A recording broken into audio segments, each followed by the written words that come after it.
श्रीगुरुभ्यो नमः। नरसिंहो किलाज्ञानमतध्वान्तदिवाकरः जयेत्यमितसज्ञानसुखशक्तिभयोनिधिः। हरिभक्तिसार मंगलाचರಣೆ. श्रीअरसगाङ्गेयनुत कौन्तेय वन्दितचरणकमलदलाय ताम्बकरूपचिन्मय देवकीतनया राय रघुकुलवर्य भूसुरप्रिय सुरपुरनिलय ಚೆನ್ನಿಗರಾಯ ಚತುರೋಪಾಯ ರಕ್ಷಿಸು ನಮ್ಮನ ನವರತ. ಇದರಲ್ಲಿ ನಾವು ವಿಶೇಷವಾಗಿ ಗುರುಗಳಾದ ಶ್ರೀ ಪ್ರಭಂಜನಾಚಾರ್ಯರ ವ್ಯಾಖ್ಯಾನ ಅದನ್ನು ಆಧಾರ ಮಾಡಿಕೊಂಡು ಕೆಲವು ವಿಚಾರಗಳನ್ನು ನೋಡೋಣ. ಶ್ರೀ ಅರಸ ಹಾಗೆಂದ್ರೆ ಲಕ್ಷ್ಮಿಯ ಅರಸ ಅಂತ, ಗಾಂಗೇಯನುತ ಹಾಗೆಂದ್ರೆ ಗಂಗಾಪುತ್ರನಾದ ಭೀಷ್ಮರಿಂದ ಸ್ತೋತ್ರ ಮಾಡಲ್ಪಟ್ಟ ಅಂತ ಅರ್ಥ. ಕೌಂತೇಯ ವಂದಿತ ಚರಣ ಹಾಗೆಂದ್ರೆ ಕುಂತಿಪುತ್ರನಾದ ಪಾಂಡವರಿಂದ ವಂದಿತವಾದ ಚರಣಕಮಲವನ್ನು ಹೊಂದಿದವನೇ ಅಂತ ಅರ್ಥ. ಕಮಲದಳಾಯ ತಾಂಬಕ, ಕಮಲದ ದಳದಂತೆ ವಿಶಾಲವಾದ ಕಣ್ಣುಗಳನ್ನು ಹೊಂದಿದವನೇ ಅಂತ.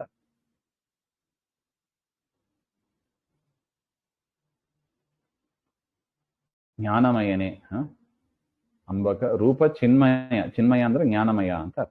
ದೇವಕಿ ತನಯ, ದೇವಕಿ ಪುತ್ರನೇ.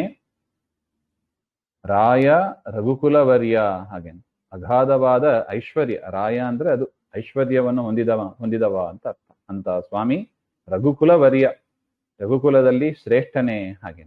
ಭೂಸುರ ಪ್ರಿಯ, ವಿಪ್ರರಿಗೆ ಪ್ರಿಯನಾದವನೇ ಅಂತ ಅರ್ಥ. ಸುರಪುರ ನಿಲಯ ಹಾಗೆ, ಸುರಪುರ ಅಂದ್ರೆ ದೇವತೆಗಳ ಪಟ್ಟಣದಲ್ಲಿ ನೆಲೆಸಿರುವವನೇ ಅಂತ ಅರ್ಥ. ಚೆನ್ನಿಗರಾಯ,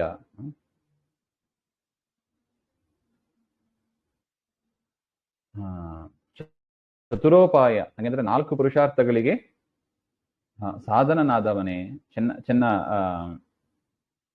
ಚೆನ್ನಿಗನಾದ ಕೇಶವ ಅಂತ ಅರ್ಥ. ರಕ್ಷಿಸು ನಮ್ಮನ್ನು ಅನವರತ, ನಮ್ಮನ್ನು ಸದಾಕಾಲ ಪಾಲಿಸು ಹಾಗೆ ಅಂತ ಸ್ಥೂಲವಾದ ಒಂದು ಅಭಿಪ್ರಾಯ. ಇಲ್ಲಿ ಶ್ರೀಯರಸ ಅಂತ ಹೇಳಿದ್ದಾರೆ. ಶ್ರೀ ಅಂದರೆ ಮಹಾಲಕ್ಷ್ಮಿ, ಸದಾ ಪರಮಾತ್ಮನನ್ನೇ ಆಶ್ರಯಿಸಿ ಇರುವುದರಿಂದ ಅವಳಿಗೆ ಶ್ರೀ ಅಂತ ಹೆಸರು. ಶ್ರಯತೆ ಇತಿ ಶ್ರೀ ಅಂತ ಅರ್ಥ. ಲಕ್ಷ್ಮೀದೇವಿಗೆ ಶ್ರೀ ಅಂತ ಯಾಕೆ ಹೆಸರು ಹಾಗೆಂದ್ರೆ ಶ್ರಯತೆ, ಪರಮಾತ್ಮನನ್ನೇ ಆಶ್ರಯಿಸಿ ಇದ್ದಾರೆ, ಅದರಿಂದ ಅವರಿಗೆ ಶ್ರೀ ಅಂತ ಹೆಸರು. ಅಂತ ಮಹಾಲಕ್ಷ್ಮಿಗೆ ಪತಿ ಆದವ ಶ್ರೀಹರಿ. ಮಹಾಲಕ್ಷ್ಮಿಯು ಬ್ರಹ್ಮರುದ್ರಾದಿಗಳಿಂದ ವಂದಿತರಾದವು. ಬ್ರಹ್ಮರುದ್ರಾದಿ ಎಲ್ಲರೂ ಕೂಡ ಲಕ್ಷ್ಮಿಯನ್ನು ಆಶ್ರಯಿಸಿ ಇದ್ದಾರೆ. ದ್ವಾದಶ ಸ್ತೋತ್ರದಲ್ಲಿ ನಾವು ನೋಡಿದ್ದೇವೆ ನೋಡಿ. ಶ್ರೀಯರಸನಾದ ಶ್ರೀಹರಿ ಸರ್ವವಂದಿತ ಅಂತ ಒಟ್ಟು ಅರ್ಥ. ಶ್ರೀರ್ಯತ್ ಕಟಾಕ್ಷ ಬಲವತ್ ತ್ಯಜಿತಂ ನಮಾಮಿ ಅಂತ ಅಲ್ಲಿ ನಾವು ನೋಡಿದ್ದೇವೆ. ಬ್ರಹ್ಮೇಶ ಶಕ್ರ ರವಿಧರ್ಮ ಶಶಾಂಕ ಪೂರ್ವ ಹಾಗೆ ಅಂತಲ್ಲ.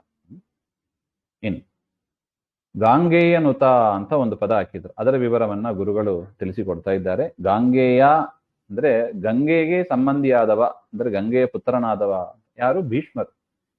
ಗಂಗೆಯ ಪುತ್ರ ಎಂಬ ಅವರ ಆ ಮಾತಿನಿಂದ ಅವರ ಪಾವಿತ್ರ್ಯ ಸೂಚನವಾಗ್ತದೆ ಅಂತ. ಗಂಗೆಯೇ ಪವಿತ್ರ, ಗಂಗಾ ಹೆಸರು ಹೇಳಿದರೆ ಪವಿತ್ರ, ಗಂಗಾ ಸ್ನಾನ ಮಾಡಿದ್ರೆ ಪವಿತ್ರ. ಆ ಗಂಗೆಯ ಪುತ್ರ ಅವರು ಕೂಡ ಪವಿತ್ರರು ಅಂತ ಹೇಳ್ತಾರೆ. ಎಷ್ಟು ಪವಿತ್ರರು ಅಂದ್ರೆ ರಾಜಸೂಯಾಗದ ಸಭಾಮಂಟಪದಲ್ಲಿ ಯುಧಿಷ್ಠಿರ ಕೇಳ್ಕೋತಾನೆ, ಅಗ್ರ ಪೂಜೆ ಯಾರಿಗೆ ಮಾಡಬೇಕು ಹಾಗೆಂತ ಹೇಳಿದಾಗ ಶ್ರೀಕೃಷ್ಣನೇ ಅರ್ಹ ಅಂತ ಘೋಷಣೆ ಮಾಡಿದ ಮಹಾನುಭಾವರು ಭೀಷ್ಮಾಚಾರ್ಯರು. ಅಷ್ಟು ಮಾತ್ರ ಅಲ್ಲ, ಅಂತ್ಯಕಾಲದಲ್ಲಿ ಕೃಷ್ಣನ ದರ್ಶನ ವಿಶೇಷವಾಗಿ ಪಡೆದು ಭೀಷ್ಮಸ್ತವರಾಜ ಅಂತ ಅದೊಂದು ಸ್ತೋತ್ರ, ಅಂತ ಸ್ತೋತ್ರ ರತ್ನದಿಂದ ಕೃಷ್ಣನನ್ನ ಸ್ತೋತ್ರ ಮಾಡಿದರು. ಅಂತ ಭೀಷ್ಮರು ಮಾಡಿದ ಕೃಷ್ಣ ಸ್ತುತಿ ಶ್ರೀಮದ್ ಭಾಗವತ ಪ್ರಥಮ ಸ್ಕಂದದಲ್ಲಿ ನಾವು ಅದನ್ನ ಹಿಂದೆ ನೋಡಿದ್ದೀವಿ. ಭೀಷ್ಮರು ಮಾಡಿದ ಸ್ತೋತ್ರವೂ ಇದೆ. ಅದರಿಂದ ಅತ್ಯಂತ ಅವರ ಚಿಂತನೆಯನ್ನ ಮಾಡೋದು. ಗಾಂಗೇಯನುತ ಎಂಬುದು ನಮ್ಮನ್ನು ಕೂಡ ಪವಿತ್ರ ಮಾಡತಕ್ಕದ್ದು. ಅಂತ ಮಹನೀಯರ ಸ್ಮರಣೆ ಸಾಕು ನಮ್ಮನ್ನ ಪವಿತ್ರ ಮಾಡತಕ್ಕದ್ದು. ವಿಶೇಷವಾಗಿ ಅಧಿಕ ಮಾಸದಲ್ಲಿ ವಸುರುದ್ರ ಆದಿತ್ಯರ ಪೂಜೆ ಇದೆ. ಈ ಅಷ್ಟವಸುಗಳಲ್ಲಿ ಒಬ್ಬರೇ ಈ ಭೀಷ್ಮರು. ಅದರಿಂದ ಈ ಒಂದು ಅಧಿಕ ಮಾಸದಲ್ಲಿ ಇವರ ಸ್ಮರಣೆಯೂ ಕೂಡ ಔಚಿತ್ಯವಾದದ್ದು ಹಾಗೆ ಅಂತ, ಅದು ಗುರುಗಳ ದಯೆ ಅದು ಹಾಗೆ ಅಂತ. ಇನ್ನು ಕೌಂತೇಯ ವಂದಿತ ಚರಣ ಹಾಗೆ.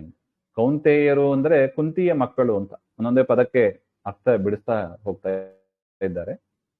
ಕೌಂತೇಯರು ಹಾಗೆಂದ್ರೆ ಕುಂತಿ ಪುತ್ರರಾದ ಯುಧಿಷ್ಠಿರ ಮುಂತಾದ ಪಂಚಪಾಂಡವರು ಅಂತ ಅರ್ಥ. ವಿಶೇಷವಾಗಿ ಕುಂತಿ ಪುತ್ರರಲ್ಲಿ ಶ್ರೇಷ್ಠ ಅಂತ ಆದವರು ಭೀಮಸೇನ ದೇವರು, ತದನಂತರ ಅರ್ಜುನ. ಅವರನ್ನು ಕೂಡ ಇಲ್ಲಿ ವಿಶೇಷವಾಗಿ ನಾವು ತೆಗೆದುಕೊಳ್ಳಬಹುದು ಹಾಗೆ. ಅರ್ಜುನ ಮಾಡಿದ್ದು ನೋಡಿ, ಕೌಂತೇಯ ವಂದಿತ ಚರಣ ಹಾಗೆಂದ್ರೆ ಭಗವದ್ಗೀತೆಯಲ್ಲಿ ಬರ್ತದೆ ನೋಡಿ, ವಿಶ್ವರೂಪದ ಅಧ್ಯಾಯ. ಅಲ್ಲಿ ವಿಶೇಷವಾಗಿ ಅರ್ಜುನ ಸ್ತೋತ್ರ ಮಾಡಿದ್ದಾನೆ 11ನೇ ಅಧ್ಯಾಯದಲ್ಲಿ, ವಿವರವಾಗಿ ಇದೆ. ಅದನ್ನು ನಾವು ಭಗವದ್ಗೀತೆ ಚಿಂತನೆ ಮಾಡಿದಾಗ ನೋಡಿದ್ದೇವೆ. ಇನ್ನು ಭೀಮಸೇನ ದೇವರು ಅವರು ಮಾಡಿದ ಸ್ತೋತ್ರವನ್ನ ಮಹಾಭಾರತ ತಾತ್ಪರ್ಯ ನಿರ್ಣಯದಲ್ಲಿ ವಿಶೇಷವಾಗಿ ನಾವು ಶ್ರವಣ ಮಾಡಿದ್ದೇವೆ. ದುಶ್ಯಾಸನನ ಎದೆಯನ್ನು ಸೀಳಿ ರಕ್ತಪಾನ ಮಾಡಿದಂತೆ ನಟಿಸಿದ ಮನ್ಯುಸೂಕ್ತದಿಂದ ಪರಮಾತ್ಮನನ್ನ ಸ್ತೋತ್ರ ಮಾಡಿದವರು ಭೀಮಸೇನ ದೇವರು. ಇನ್ನು ದುರ್ಯೋಧನನ ತೊಡೆಯನ್ನ ಬೀಳಿಸುವ ಸಂದರ್ಭದಲ್ಲಿ ಋಷಭ ಸೂಕ್ತದಿಂದ ಕೃಷ್ಣನನ್ನ ಸ್ತೋತ್ರ ಮಾಡಿದವರು ಹಾಗೆ. ಕೌಂತೇಯ ವಂದಿತ ಚರಣ ನೋಡಿ, ಅರ್ಜುನ ಮಾಡಿದ್ದು ಭಗವದ್ಗೀತೆಯ 11ನೇ ಅಧ್ಯಾಯದಲ್ಲಿ ಅರ್ಜುನ ಮಾಡಿದ ಕೃಷ್ಣ ಸ್ತೋತ್ರ ಇದೆ. ಇನ್ನು ದುರ್ಯೋಧನ ದುಶ್ಯಾಸನನ ಸಂಹಾರ ಮಾಡಿದರಲ್ಲಿ ಅಂತಹ ಸಂದರ್ಭದಲ್ಲಿ ಭೀಮಸೇನ ದೇವರು ಮಾಡಿದ ಸ್ತೋತ್ರವೂ ಇದೆ. ಕೌಂತೇಯ ವಂದಿತ ಚರಣ ಅನ್ನೋದಕ್ಕೆ ಇಷ್ಟ ಅರ್ಥ. ಈ 2-3 ಘಟನೆಗಳನ್ನ ನೆನಪಿಸ್ಕೋಬೇಕು, ಸೇರಿ ಅರ್ಥ ಹೇಳಬೇಕು ಹಾಗೆ. ಇದರಿಂದ ಏನು ಸೂಚನೆ ಆಯಿತು? ಅವರೆಲ್ಲರೂ ಕೂಡ ಕೃಷ್ಣನ ದಾಸರು ಅಂತ ಸೂಚನೆ ಮಾಡಿದಂಗೆ ಆಯಿತು. ಪಾಂಡವರು ಎಲ್ಲರೂ ಕೂಡ ಪರಮಾತ್ಮನ ದಾಸರು ಹಾಗೆ. ಇನ್ನು ಕಮಲದಳಾಯ ತಾಂಬಕ ಹಾಗೆ ಅಂತ. ಅಂಬಕ ಅಂದ್ರೆ ಕಣ್ಣು ಅಂತ ಅರ್ಥ. ಅಂಬಕ ಅಂದ್ರೆ ಕಣ್ಣು. ಕಮಲದಳಾಯ ತಾಂಬಕ ಹಾಗೆಂದ್ರೆ ಕಮಲದ ದಳ, ಕಮಲದ ಹೂವು, ತಾವರೆ ಹೂವು, ಅದರ ದಳ ಅದು ವಿಶಾಲವಾಗಿ ಇರುತ್ತದೆ. ಅಂತಹ ವಿಶಾಲವಾದ ಕಣ್ಣುಗಳು ಉಳ್ಳವ ಅಂತ ಅರ್ಥ. ಪುಂಡರೀಕಾಕ್ಷ ಅಂತ ಶ್ರೀಹರಿಯ ವಿಶೇಷ ಹೆಸರೇ ಇದೆ.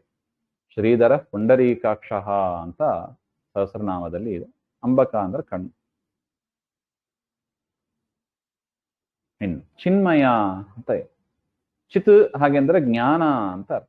ಚಿತ್ ಅಂದ್ರೆ ಜ್ಞಾನ, ಚಿನ್ಮಯ ಅಂದ್ರೆ ಜ್ಞಾನಮಯ, ಜ್ಞಾನ ಸ್ವರೂಪ ಅಂತ ಅರ್ಥ.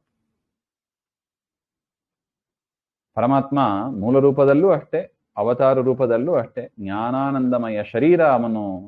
ಅವನ ಶರೀರ ಯಾವುದರಿಂದ ಆದದ್ದು? ನಮ್ಮ ಶರೀರ ಯಾವುದರಿಂದ ಆದದ್ದು? ಪ್ರಕೃತಿ 24 ತತ್ವಗಳಿಂದ ಆದದ್ದು ಅಂತ ನಾವು ಕೇಳ್ತೀವಿ. ಅದೇ ತರ ಪರಮಾತ್ಮನ ಶರೀರ ಅದು ಜ್ಞಾನಾನಂದಮಯ, ಅದು ಜ್ಞಾನ ಆನಂದ ಇವುಗಳಿಂದ ಆದ ಶರೀರ ಅದು ಹಾಗೆ. ಇದು ಶಾಸ್ತ್ರದಿಂದ ನಮಗೆ ಕೇಳಿ ಬರ್ತಾ ಇದೆ ಹಾಗೆ.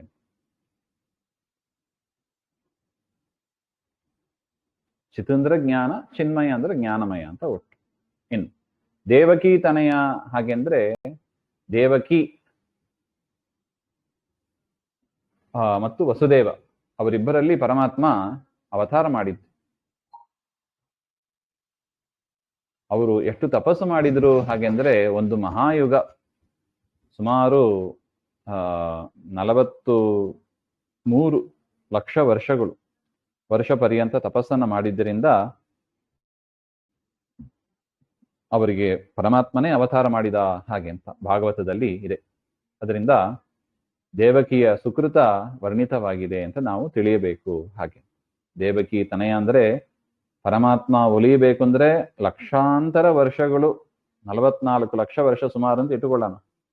ಅಷ್ಟು ವರ್ಷ ತಪಸ್ ಮಾಡಿದ್ದಕ್ಕೆ ಪರಮಾತ್ಮ ಮಗನಾಗಿ ಅವತಾರ ಮಾಡಿದ ಹಾಗೆಂದ್ರೆ ನಾವು ದಿವಸ ಸ್ವಲ್ಪ ಹೊತ್ತು ಪರಮಾತ್ಮನ ಚಿಂತನೆ ಮಾಡಿದರೆ ಸಾಕಾ ಅಂತ ಒಂದು ಪ್ರಶ್ನೆ ಬರುತ್ತದೆ. ಸಾಕಾಗೋದಿಲ್ಲ. ಪರಮಾತ್ಮ ದಯಾಳು, ನಮಗೆ ದರ್ಶನ ಕೊಟ್ರೆ ಸಾಕು ಅಂತ ಆ ಸಂದರ್ಭದ ಆ ಸ್ಥಿತಿಯಲ್ಲಿ ನಾವು ಇದ್ದೀವಿ ಅಷ್ಟೆ. ಇನ್ನು ರಾಯ ಅಂತ ಒಂದು ಪದ ಸಂಸ್ಕೃತದಲ್ಲಿ, ಇದು ರಾಟ್ ಶಬ್ದದ ಬಹುವಚನ ರೂಪ ಆಗಿದೆ. ಇದರ ಅರ್ಥ ಒಡೆಯ, ಅರಸ ಅಂತ ಬರುತ್ತದೆ. ಅನಂತಕೋಟಿ ಬ್ರಹ್ಮಾಂಡ ನಾಯಕ ಪರಮಾತ್ಮ ಹಾಗೆಂಬುದನ್ನ ದಾಸರು ನಮಗೆ ಸೂಚನೆ ಮಾಡ್ತಾ ಇದ್ದಾರೆ. ಇನ್ನು ರಘುಕುಲವರ್ಯ ಅಂತ ಒಂದು ಪದ. ರಘುಕುಲದಲ್ಲಿ ಶ್ರೀರಾಮಚಂದ್ರ ರೂಪದಿಂದ ಪರಮಾತ್ಮ ಅವತಾರ ಮಾಡಿದ ಹಾಗೆ ಅಂತ ಆ ಕುಲವನ್ನು ಸ್ಮರಿಸಿಕೊಳ್ತಾರೆ ನೋಡಿ. ಅದರಿಂದ ರಘುಕುಲಕ್ಕೆ ವಿಶೇಷವಾದ ಮಾನ್ಯತೆ ಬಂತು ನೋಡಿ. ಒಂದೊಂದು ಗೋತ್ರದಲ್ಲೂ ಪರಮಾತ್ಮನ ಅವತಾರ ಆಗಿದೆ. ನಾವು ವಿಚಾರ ಮಾಡಬೇಕು, ನಮ್ಮ ಗೋತ್ರದಲ್ಲಿ ಯಾವ ಪರಮಾತ್ಮನ ಅವತಾರ ಆಗಿದೆ ಹಾಗೆ ಅಂತ. ನೋಡಿ, ಭೃಗುವಂಶ ಭಾರ್ಗವ ಗೋತ್ರ ಅಂತ ಹೇಳ್ಕೊತೀವಿ. ಭಾರ್ಗವ ಗೋತ್ರದಲ್ಲಿ ಪರಮಾತ್ಮ ಪರಶುರಾಮರಾಗಿ ಅವತಾರ ಮಾಡಿ ಅನುಗ್ರಹ ಮಾಡಿದ್ದು ಹಾಗೆ ಅಂತ ಭಾಗವತದಲ್ಲಿ ಬಂದಿದೆ. ಅದೇ ತರ ರಘುಕುಲಕ್ಕೆ ರಾಮಚಂದ್ರ ಹಾಗೆ ಅಂತ.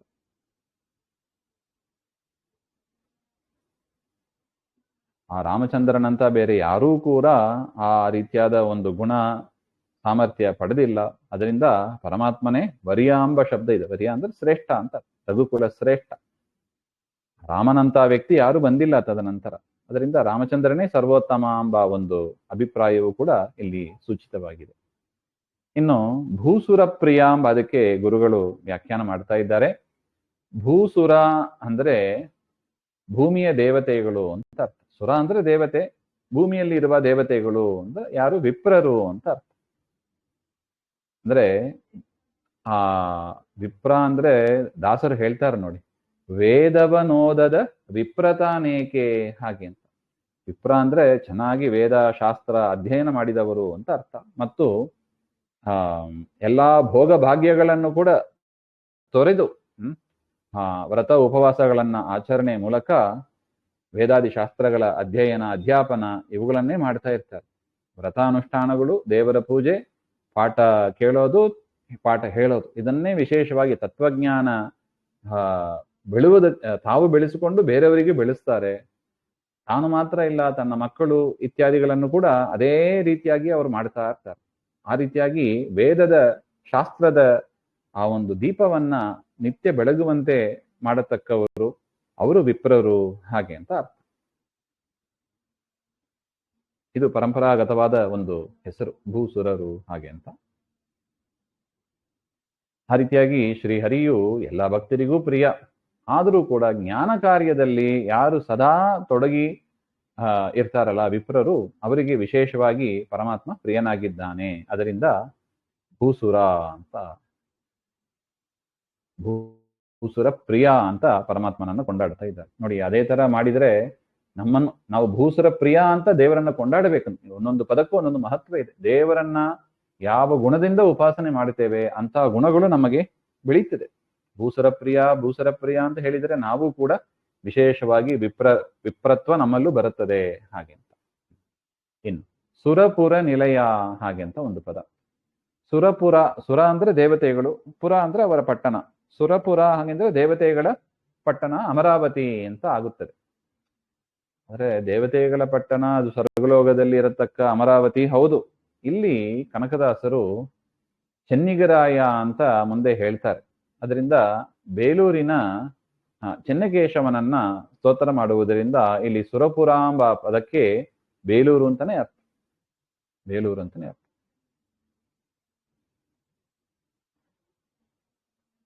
ಆ ಪರಮಾತ್ಮನಿಂದ, ಕೇಶವನಿಂದ ಬೇಲೂರು ಏನಾಗಿದೆ?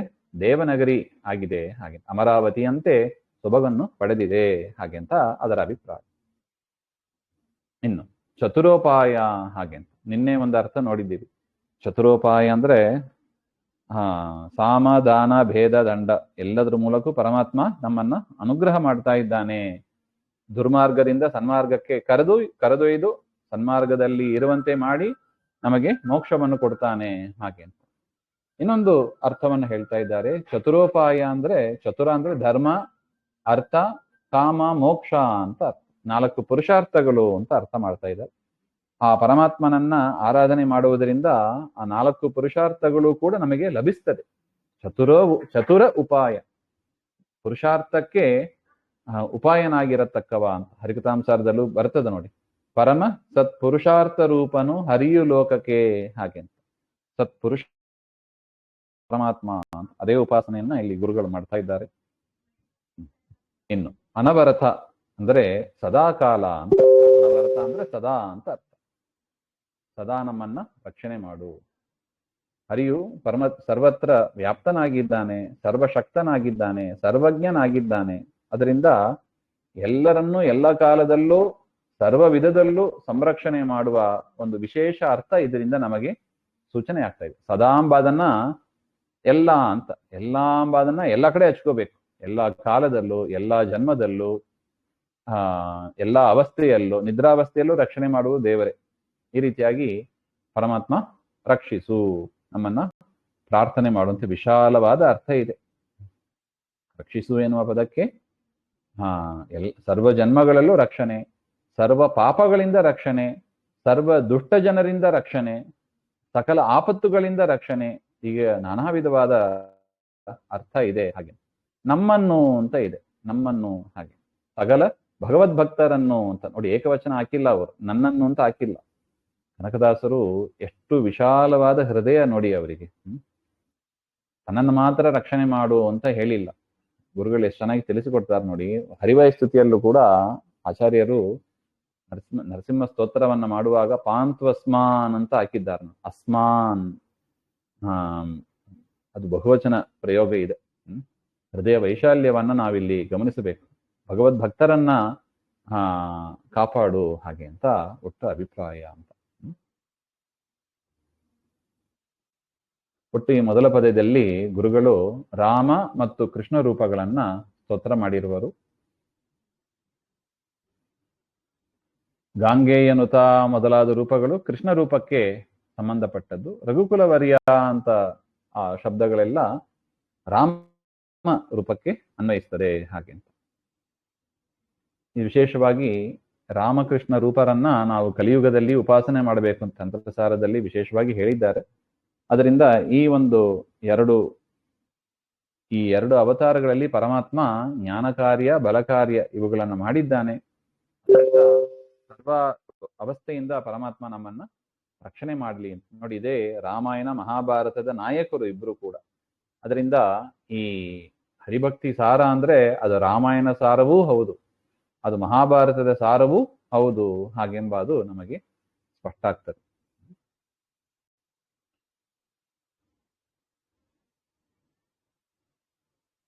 ರಕ್ಷಿಸು ನಮ್ಮನು ಅನವರತ ಎಂಬ ಒಂದು ಪದ ಇದಲ್ಲ, ಈ ಒಂದು ಪದ ಪ್ರತಿಯೊಂದು ಪದದ ಕೊನೆಯ ಲಾಸ್ಟ್ ಅಲ್ಲೂ ಬರ್ತದೆ.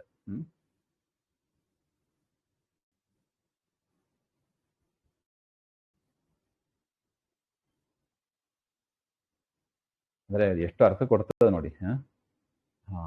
ಪರಮಾತ್ಮ ಅತ್ಯಂತ ಅರ್ಥನಾಗಿ ಭಕ್ತ ಸ್ವಾಮಿಯಾದ ಶ್ರೀ ಹರಿಯನ್ನು ಪ್ರಾರ್ಥಿಸಬೇಕಾದ ರೀತಿಯನ್ನ ಗುರುಗಳು ನಮಗೆ ತಿಳಿಸಿಕೊಡ್ತಾ ಇದ್ದಾರೆ. ರಕ್ಷಿಸು ನಮ್ಮನು ಅನವರತ ಅಂತ ನಾವು ದೇವರನ್ನ ರಕ್ಷಣೆ ಮಾಡುವಂತ ಪ್ರಾರ್ಥನೆ ಮಾಡಬೇಕು ಅಂತ ದ್ರೌಪದಿ ದೇವಿ ಹಾಗೆ ಪ್ರಾರ್ಥನೆ ಮಾಡಿದ್ರು. ಆ ರೀತಿಯಾಗಿ ನಾವು ಮಾಡಬೇಕೆಂಬ ಅದು ವೇದದ ಶಾಸ್ತ್ರದ ಅಭಿಪ್ರಾಯ ಎಂಬ ಅದನ್ನ ತಿಳಿಸಿಕೊಡುವುದಕ್ಕಾಗಿ ಈ ಪದಗಳನ್ನು ಹಾಕಿದ್ದಾರೆ ಅಂತ. ಎರಡನೇ ಪದ ನಾಳೆ ಸೇರಿದಾಗ ನೋಡೋಣ. ಶ್ರೀಮಧ್ವಾಂತರ್ಗತ ಶ್ರೀಕೃಷ್ಣ ಅರ್ಪಣಮಸ್ತು. ಶ್ರೀ ಹರಯೇ ನಮಃ.